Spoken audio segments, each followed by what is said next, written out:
discuss the fifth question. The question is, the following pseudocode is executed using the scores dataset. What will count represent at the end of the execution?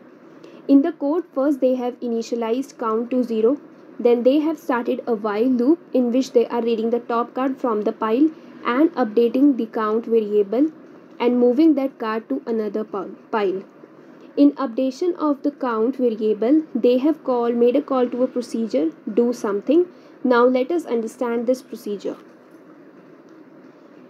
The code for this procedure is procedure do something x, and it is having an if statement. The statement is if x dot mathematics less than x dot physics or x dot city town equals to Chennai, return 1, else return 0. Now, this if statement can be taken as a union of the two sets, in which the one set is the set in which which is having the number of students whose mathematics marks are less than physics marks, and the other set is the set which is having the number of students whose city town equals to Chennai. Now, this set can be divided into three parts. The part A, in which carries the number of students whose mathematics marks are less than physics marks and their city can be any other than Chennai. Part C, whose mathematics marks are less than physics marks and city is equal to Chennai. Part B, whose city is equal to Chennai but mathematics marks is greater than or equal to physics marks. Now, the first option is number of Chennai students whose mathematics marks are less than physics marks.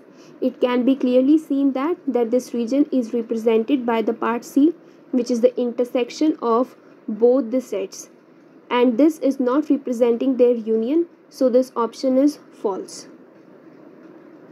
Now, the second option is number of Chennai students, which is represented by the part B and C, plus number of students whose mathematics marks are less than physics marks, which is again represented by the part C plus part A.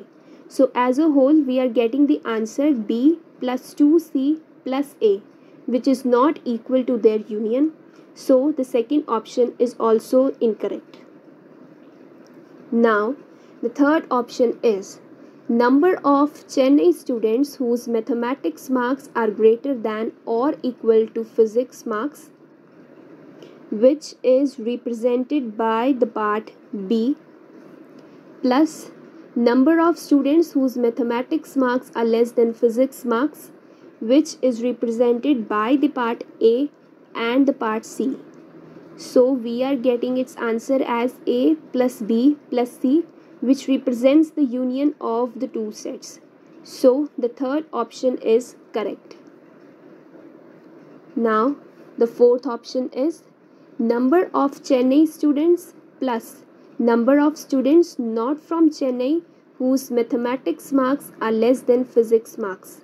Here, number of Chennai students is represented by the part B and C, and number of students not from Chennai whose mathematics marks are less than physics marks is represented by the part A.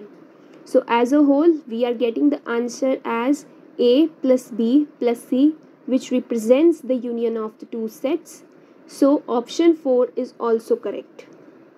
So the correct answer of this question 5 is option 3 and option 4.